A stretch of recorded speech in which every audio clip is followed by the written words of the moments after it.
guess what? Easter's not far away. I didn't know it was so close. Is it time for purple? Last day of this month, 31st, is Easter Sunday. Palm Sunday is the Sunday before. And that's where I want to start doing Wednesday night. We have the same people here on most of the time on Wednesday night that we have on Sunday night. Instead of doing a Matthew and then a John, I think I want to do Easter and lead up to Easter. We're going to do it on a Wednesday night. We could continue it on Sunday night, and then we're going to come back the next Wednesday night and pick up, and then the next Sunday night and pick up, and we're going to work our way right on into Easter. And I think that'll be a little more simple on you and me, because there's so much story here that gets left out about the Easter story. I mean, we usually keep preaching and teaching, and then all of a sudden it's Palm Sunday. Oh, let's tell what happened on Palm Sunday. And then we start Palm Sunday. There's a whole week there.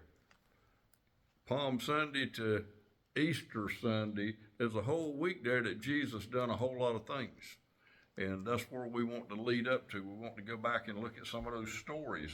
And that's what we have been doing, whether you know it or not. Matthew 24 and 25 was leading up, and it was during the time that he had already rode the donkey in, and we just kind of jumped into it. And he's having his little sermon, on the Mount of Olives, and the disciples asked him when all these things would be, and that's what we've been going through the last couple of Wednesday nights. But Jesus, 3 different times, had told these disciples that he was going to die. It didn't click. They've been with him for a little over 3 years now.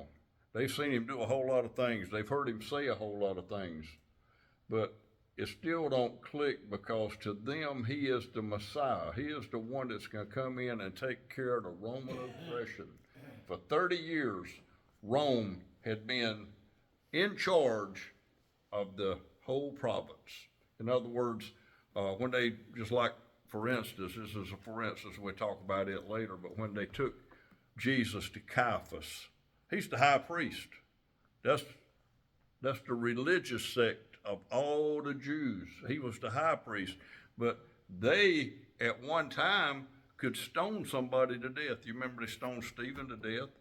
And they stoned different people. But when Rome come in, they took that thing away from them. They could not do capital punishment without going through the Roman government first. So in other words, we can't kill Jesus unless we can make Rome agree that he needs to die.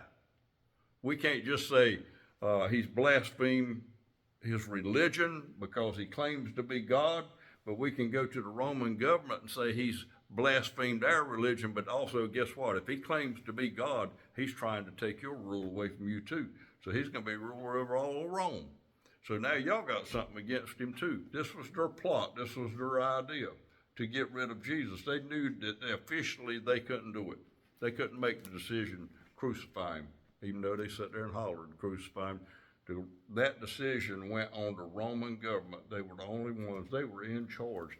That's why these people and the disciples and the followers thought Jesus, the Messiah, was supposed to take care of. He's going to come in and take care of this Roman oppression. They were being oppressed. They were being told what they can do and what they can't do, and they couldn't do anything on their own unless they went through Rome first. Well, Caiaphas was what we call a puppet, a little puppet. That's why Caiaphas got the high office, because the Jewish leaders and the Jewish people didn't put him in charge. The Roman government put him in charge of the Jews. You're the high priest. You would think a religion would put the high priest where he's supposed to be. Well, no, he was a little puppet to Rome. So the Roman government put him there and gave him that authority. So now he's in charge of all of this. And these disciples were chomping at the bit to get rid of that Roman oppression, to get rid of the things that Rome was making them to do. And that's, in their mind, that's what the Messiah was supposed to do. He wasn't supposed to die. So when Jesus told them 3 different times or 4 different times that he was going to die, you know what they're saying? We're going to die too. That'd be like me and you, Brian, looking at each other, and I'm telling you, I'm going to die, and what my death is for a purpose, but you don't see that in your mind. You say, well, I'm going to die too, because I'm human. Everybody's going to die. And that's what they were thinking. Jesus, kept talking about death. They thought his death was coming after he took care of all this stuff that they thought the Messiah was supposed to be. And it's a big story, it's a long story, but I want you to keep in mind one place, and that's the Mount of Olives. That was Jesus' favorite place to go and talk to his apostles. That was Jesus' favorite place to go to pray. The Garden of Gethsemane was another place that he went to pray, but he had his favorite places. Now, think about this. Jesus walked with these apostles for 3 years, a little over 3 years. They saw everything Jesus done. They become friends, very good friends. They watched him do miracles, but they didn't listen. My sermon Sunday was about listening. They didn't listen. They only heard what they wanted to hear. My mama accused me of that too. She accused me of a whole lot of things, but she accused me of hearing what I wanted to hear. But we've got two figures that I want you to look at the next few Wednesday nights and Sunday nights. We want to look at Judas. There's been a lot of questions asked about Judas. And then we want to look at Peter. So just picking two people out of those apostles. There was 12 of them. We're going to pick two out. And we're going to look at their lives and the way they did things leading up to where we're going to be at Easter. These religious leaders in chapter 26, if you look at it, their main thing is they had a plot. And their plot was to kill Jesus. And it came to pass when Jesus had finished all these sayings, that's chapter 24 and 25, when he answered all their questions about when would all this thing take place, he said unto his disciples, you know that after 2 days is the feast of the Passover, and the Son of Man is betrayed to be crucified. There's a time, one of those three that I told you, that he told them, I'm going to die. I'm going to be crucified. Can you imagine walking and talking and thinking Jesus is, he's the Messiah, and the Messiah's got special things that he does, but can you imagine them looking and saying, what does he mean you be crucified? How does he know he's going to die? So that went in one ear and out the other. They didn't really even hear it. Then assembled together, here they come, the religious leaders. We've got a lot of them today, don't we? We've got a lot of religious leaders. They want to be in the high places. They want to be in charge. They want to do all these things. And that's what we see them as religious leaders. Well, here comes these religious leaders. They were chief priests, scribes, and elders of the people. Now, I don't say anything in there about Pharisees, but they were included. You could include them in either one of them, because most of your chief priests was Pharisees. Most of your scribes was Pharisees. A lot of your elders, that's the word right there, a lot of your elders, the people that had the knowledge and stuff, there's your Pharisees right there. So they went to the palace of the high priest, which was Caiaphas, and consulted that they might take Jesus and kill him. But they said, not on the feast day. We can't do it during Passover. If you do it during Passover, it's going to make the people mad. It's going to be a bad time to do it. And so there was their plan. There was a plot. There had been one before, hadn't they? All along, the Pharisees didn't like Jesus. And the chief priests and all it, because he said he was God. They called it being a blaspheme. You're a blasphemer. You said you're God. You can't be God. Now, fast forward just a little bit. Here we are. We're going into that week that we were talking about. We're already in that week. But Jesus used to go to a place. It was another place. Anytime he come to Jerusalem, he went to Bethany. Now, what's important about Bethany? He was in the house of Simon the leper, and there came unto him a woman having an alabaster box of very precious ointment, and poured it on his head as he sat at meat. Now, if you go into the book of John, you'll find out this house was the house of Mary and Martha and Lazarus, okay? And Mary, not Mary Magdalene and not Mary his mother, but Mary, the sister of Martha, is the one that poured this expensive stuff on Jesus' head. Now, we always say, well, Judas is the only one that didn't like it. But no, the Bible tells us different. None of them liked it. They didn't like it. Judas kind of spoke up, but none of them. It says, now when Jesus was in Bethany, and we just read that, verse 8 says, but when his disciples saw it, they had indignation. All the disciples, they don't just say Judas.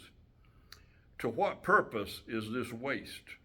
For this ointment might have been sold for much and given to the poor. Now, if you go over to John, I think it's chapter 14, and read this story, that was a year's wages. A year's wages was in that one bottle. That's a very expensive oil. And here they see them pouring, Mary pouring oil, anointing Jesus. And they didn't like it, because we could have sold that and done something else with it. Now, John goes as far as to say, he calls Judas a thief. John talks about Judas being a thief, and Judas talking about using that money. He said he's the one who carries the money box, and he's a thief. In other words, he steals money from the box. That he's the treasurer, and the money, some of it gets in the wrong places, okay? We'll just leave it at that. But all the disciples saw what was going on. For this ointment might have been sold for a whole year's wages. And I think it was 300 denarii then, or you have to go in the book of John. And I'm going to kind of get in next, or Sunday night, I'm going to get into the chronological order of some of these things. And when I get into that, it's going to have what Luke said, what Matthew said, what Mark said, and what John said. And they're all the same story, but they're told in a little bit of a different way. Why? Why? We talked about this before. If Brian and Renee and Miss Madeline and me were sitting there watching something happen, and we all wrote down exactly what happened, then you take our 4 stories and they'd all be different. It's about the same thing that's happening, but the way we write, it would have been a little bit different. And that's the way that's why people get confused. That's why does John say it this way, and Matthew don't add all that.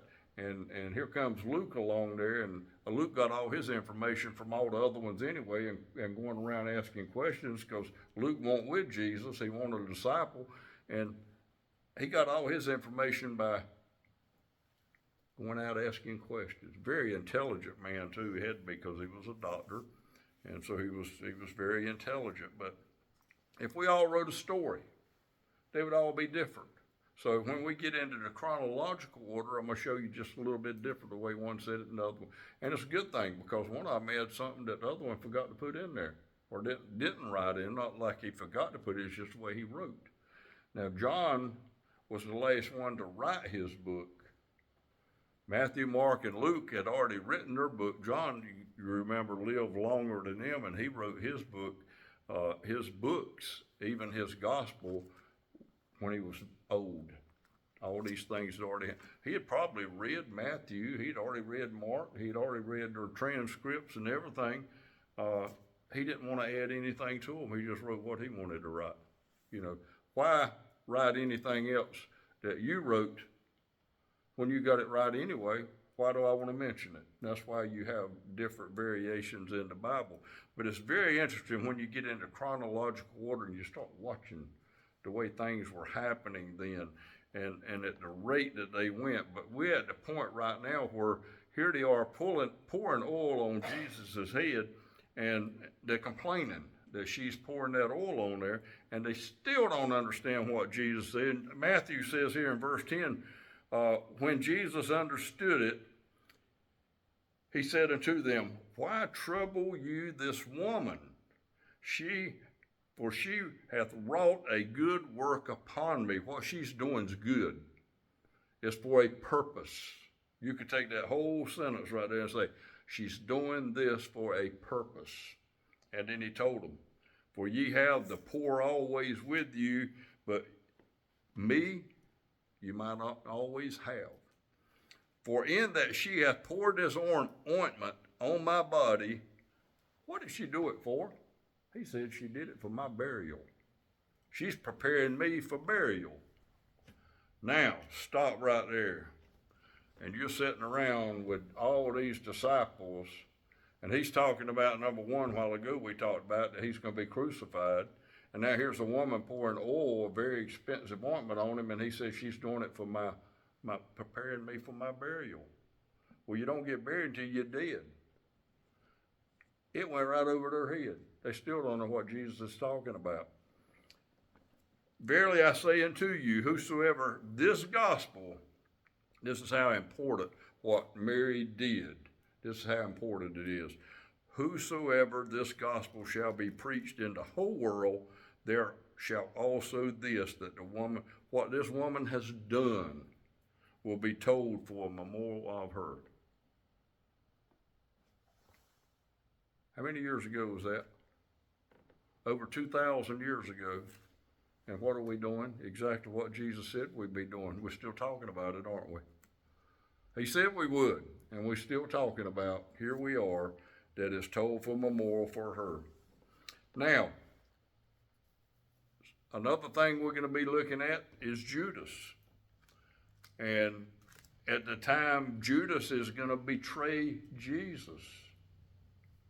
12 of them. Why Judas? Why Judas? I was watching a movie the other night, and it was, you've probably seen it, The Greatest Story Ever Told, and they portrayed it as such that Judas went to the high priest and all, and I'm going to turn him over to you, and I'm going to give him to you. And they asked a question in that movie, why are you doing it? Why are you doing it? Are you doing it because you hate him? He said, no, I love him. That was part of that movie. But to betray Jesus, knowing who Jesus was, and knowing that John called him a thief, and he just sold Jesus for 30 pieces of silver, he likes money. He likes money. And evidently I turned him up. Did he really love Jesus? No. He didn't love Jesus. He didn't love what Jesus was doing to him. He was stealing from the treasury to start with. But he was going along with the plan, because guess what? It was God's plan. God's plan. But Judas went to the chief priests and he told them, what will you give me? And I will deliver him unto you. In other words, he's asking for money. You give me some money and I'll turn him over. And they talked with him. They said, how about 30 pieces of silver? And from that time, he sought the opportunity to betray Jesus. We know when Judas betrayed Jesus, and we get there later, but I want you to see that comment right there in Matthew. And from that time, he sought the opportunity to betray Jesus. So evidently the opportunity didn't come up until that night that he did betray him, because he was looking for the right time and the right place to betray Jesus. Now, the next story that we're going to go back there. This is sort of a preview of what we're going to be covering. But the next story that we'll be talking about is a couple of comments that Jesus made when they were preparing for the Passover. You remember when Jesus come in on the triumphal entry, which is Palm Sunday, and I don't want to get you, that may get left out until Palm Sunday when I preach on it. But do you remember what Jesus told them? Go into the town and get the donkey, and nobody's going to complain about you. They might ask you a question, but tell them it's for the master, and they're going to let that donkey come back with them and the coat. How did Jesus know? Did Jesus make plans ahead of time? Had he already been to talk to that guy and said, I'm going to send some? No. Jesus knew he was God. He knew what they were going to see when they got there, and he knew what they asked, and he knew they weren't going to have any problem. Now, we also find this when they're getting ready for the Passover. If you look at verse 17, and we're gonna have to cut it short here tonight right after this. The first day of the feast of unleavened bread, the disciples came to Jesus, saying unto him, where are you going to prepare for thee to eat? Where do you want us to go and get ready for the Passover? Listen what Jesus said in verse 18. Go into the city to such a man, and say unto him, the master saith, my time is at hand, and I will keep the Passover at thy house with my disciples. Jesus told him again to go and look for this particular man, tell him that we're going to have the Passover. Did Jesus go and make plans with that man ahead of time? No. Jesus just knew who to ask. He knew who to ask. And the disciples did as Jesus had appointed them, and they made ready for the Passover. That brings us sort of where I want to stop tonight, because we're looking at Easter coming up. We're getting ready for the Passover. We're getting ready. Jesus has already told them what's going to happen. They don't believe it. They still, but they do, why they, hey, it's Jesus' time for the Passover. Because they do it every year. They do it every year. It was time for Passover. And they knew for 3 years now, a little over 3 years, that they had the Passover with Jesus every year. Where do you want us to go prepare for it? That's all they were interested in, is their traditions. This is our tradition. And this is the way we should do this, and this is the way we should do it. Now it's time for the Passover. Forget about what you've told us about all these other things. We're not worried about those anymore, because you answered those questions. But what we want to know now is where do you want to set up your Passover supper at? That's the mentality of these men that don't see Jesus who he really is. They've seen all these miracles. They've seen all these things that he done.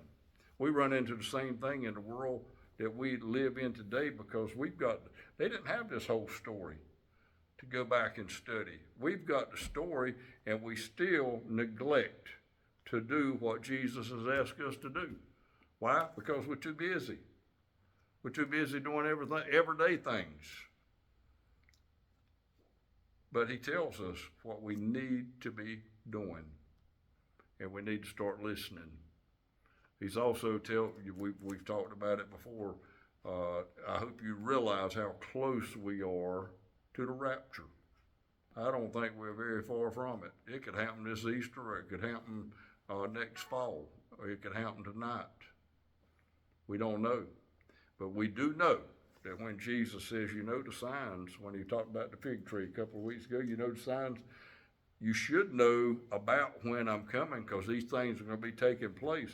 And lo and behold, we're living in a time, and I'm thankful that I'm living in that time, that I can look out and see what Jesus is talking about. I can see what the prophets was talking about, because they're not just happening the way they said, they're happening exactly the way they said they were going to happen. Nothing changed. Nothing. They want to, wait a minute, we're going to stop right there and let's do this because we're going to put a hold on it. No, that hold, Jesus is coming soon. I can remember as a little boy or a teenager riding down Highway 13, and they had these signs, Jesus is, and this is all they had on the sign. They had Jesus on the first sign, is, and then the next sign said, coming, are you ready? It went right on down the line. Those signs are still out there today, and that's been 60 years ago. Them signs are still beside that highway. 60 years ago. And we as humans, with our mind, were saying, well, when is he coming? That sign, that preacher told me 60 years ago, I better get ready because Jesus is coming. Well, we got ready, didn't we? We're going to talk about Peter and Judas Sunday night and how they got ready, and the different things that happen in Matthew 26, things that are about to take place. We're going to find Judas, betrayer. We're going to find Peter, the denier. He's going to deny Jesus. Here's what I want you to think about until Sunday night. How can a man walk with Jesus, watch what he done, and one of them denies him completely, and the other one rejects him, says, I never knew him? Good question, isn't it? We'll talk about that Sunday night. So we're gonna stop right there. Any questions or comments? If not, Jimmy, would you dismiss us, please?